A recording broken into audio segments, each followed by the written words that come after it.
മഹാനായ ആമിർ ഇബ്നു ഖൈസ് തങ്ങളോടാണ് ഇങ്ങനെയാണ് നിസ്കാരമെന്ന് മനസ്സിലായപ്പോ മഹാനായ ആമിർ ഇബ്നു ഖൈസ് റളിയല്ലാഹു അൻഹുവിനോട് ആളുകൾ ചോദിച്ചു, അമാ തസ്ഹൂഫി സ്വലാത്തിക, ആമിർ ഇബ്നു ഖൈസേ, നിങ്ങൾ നിസ്കരിക്കുമ്പോൾ നിസ്കാരത്തിൽ ഒരു വേറെ ചിന്തയൊന്നും വരില്ലേ?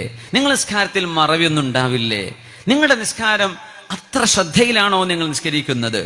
ഇത് ചോദിച്ചപ്പോ മഹാനായ ആമിർ ഇബ്നു ഖൈസ് റഹ്മത്തുള്ളാഹി അലൈഹിയുടെ മറുപടി, അവ ഹദീസുൻ അഹബ്ബ ഇലയ്യ മിനൽ ഖുർആനി ഹത്താ അശ്തഗില ബിഹി, അല്ലാഹുവിന്റെ ഖുർആൻ ഞാൻ ഓതിക്കൊണ്ടിരിക്കുമ്പോൾ അല്ലാഹുവിന്റെ ഈ വചനത്തെക്കാളും ഇഷ്ടമുള്ള വല്ലതും എന്റെ ജീവിതത്തിലുണ്ടോ?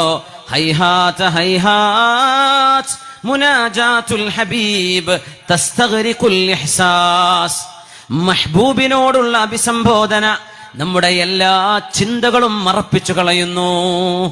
മഹ്ബൂബിനോട് സംസാരിക്കുമ്പോൾ, അതാണ് കാമുകന്മാരൊക്കെ ഉമ്മയും വാപ്പയും കടന്നുറങ്ങിയാൽ തുടങ്ങണ ഫോണ് പിന്നെ സുബഹി കഴിഞ്ഞിട്ട് അവസാനിക്കുക. എന്താണ് പറയാനുള്ളതെന്ന് ഓൾക്ക് തന്നെ അറിയുള്ളൂ, അല്ലേ? കല്യാണം കഴിയണവരെ അല്ലെങ്കിൽ നിക്കാഹ് കഴിഞ്ഞിട്ടുള്ള സംസാരമായിരിക്കും. കല്യാണം കഴിഞ്ഞാൽ പിന്നെ അത്ര ആവേശമൊന്നും ഉണ്ടാവില്ല. അപ്പോൾ പെണ്ണുങ്ങൾ പറയും, അല്ല നിങ്ങൾ എന്തോ ഒരു ഫോൺ ചെയ്ത മനുഷ്യനാണ്, ഇപ്പം എന്താ ഞാൻ വിളിച്ചിട്ട് എടുക്കണ പോലും ഇല്ലല്ലോ. അപ്പോൾ എല്ലാ തിയറിയും പറഞ്ഞു കഴിഞ്ഞില്ല, ഇനിയിപ്പോൾ എന്താ പറയാനുള്ളത്? കുറച്ചെങ്കിലും ബാക്കി വെക്കാനുണ്ടാവണമെന്ന്. എല്ലാ കഥയും പറഞ്ഞ് തീർക്കരുത്. സീരിയലൊക്കെ അവസാനിപ്പിക്കണ പോലെ ഒരു ചെറിയ ഒരു കൺഫ്യൂഷൻ കൊടുക്കണം. അപ്പോൾ നമ്മുടെ ദീനിൻ്റെ ഒരു പ്രത്യേകത അതാണ്. അതുകൊണ്ടാണ് ഈ കല്യാണം കഴിയുന്നതിന് മുമ്പ് നിങ്ങൾ തേനെ പൊന്നെ എന്ന് പറഞ്ഞിട്ട് വെറുതെ മറീന ബീച്ചിലും അവിടെ മറൈൻ ഡ്രൈവിലും പോയിട്ട് കറങ്ങണ്ട. കാരണം ആ പറയണതൊക്കെ നുണയാണ്. ആദ്യം പറയാം, നമ്മുടെ ഹണിമൂൺ മലേഷ്യയിലാട്ടോ, ഓന് പാസ്പോർട്ട് വരെ വാങ്ങാനുള്ള വകുപ്പുണ്ടാവില്ല. പക്ഷെ പറയുമ്പോൾ അതൊക്കെ പറഞ്ഞു കൊടുക്കണ്ടേ? പിന്നെ പറയും, നമ്മൾ 300 രൂപയ്ക്ക് ചായ കിട്ടേണ്ട കോഫി ഷോപ്പൊക്കെ ഉണ്ടല്ലേ കൊച്ചിയിൽ, നമ്മൾ അവിടെ വന്നിട്ടാകാരം നമ്മുടെ ആദ്യത്തെ കോഫി മീറ്റ്. ആയിക്കോട്ടെ, നടക്കാൻ പോണില്ല എന്ന് അവനും അറിയാം, അവൾക്ക് ഒരു ആഗ്രഹം. കേട്ട് നല്ലതല്ലേ കേൾക്കണത്? ആരോ പണ്ട് ഗൾഫിൽ നിന്ന് പൈസ അയക്കണ കഥ പറഞ്ഞിട്ടില്ലേ? 1 ലക്ഷം രൂപയിൽ അമ്മായിമ്മക്ക് ഇത്ര, നിങ്ങൾക്ക് ഇത്ര, അനുജന് ഇത്ര, അതൊക്കെ തരാനാണ് ആഗ്രഹം. പക്ഷെ എൻ്റെ അടുത്ത് ജോലി വരെ ഇല്ല. സുബ്ഹാനല്ലാഹ്. ഈ വക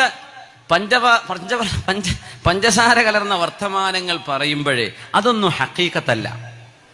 അതിനാണ് നിക്കാഹ് അവനവൻ്റെതാകണത് വരെ ഇതൊക്കെ പറയുള്ളൂ. അവനവൻ്റെ കയ്യിൽ കിട്ടിയാൽ, വിവാഹം ചെയ്ത് ഇവൾ എൻ്റെ സ്വന്തമാണ് എന്ന് തോന്നിത്തുടങ്ങിയാൽ പിന്നെ ആവേശമൊക്കെ പോവും. അതാണ് ഈ ചാടിപ്പോണ കുട്ടികളൊക്കെ 6 മാസം കഴിഞ്ഞ് വെക്കേഷന് വരുന്ന പോലെ വരുന്നത്. ആ തുടക്കത്തിൽ പോണ ആവേശമൊന്നും ഒരു 6 മാസം 3 മാസം കഴിഞ്ഞാൽ ഉണ്ടാവില്ല.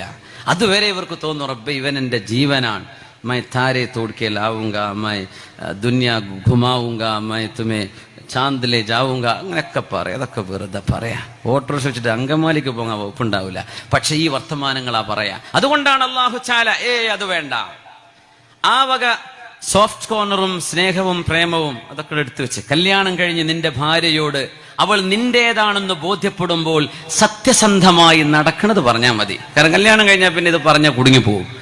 കാര്യം നടക്കണിന്റെ മുമ്പ് അതൊക്കെ പറയാ. നടന്നു കഴിഞ്ഞാൽ പിന്നെ യാഥാർത്ഥ്യവുമായി പൊരുത്തപ്പെടണം. അതുകൊണ്ടാണ് അല്ലാഹു നിക്കാഹിന്റെ മുമ്പ് ഇതുപോലെയുള്ള കാര്യങ്ങൾ, ഡേറ്റിംഗ്, ഇതുപോലെയുള്ള ഫ്രണ്ട്ഷിപ്പ് പാടില്ലെന്ന് പറയാൻ കാരണം അത് വഞ്ചനയാണ്. അശ്ശുഅറാഉ യത്തബിഉഹുമുൽ ഗാവൂൻ അലം തറ അന്നഹും ഫീ കുല്ലി വാദിൻ യഹീമൂൻ. പ്രേമിച്ചവർ നടക്കുന്ന നടത്തം കണ്ടാൽ അത് മനസ്സിലാവും.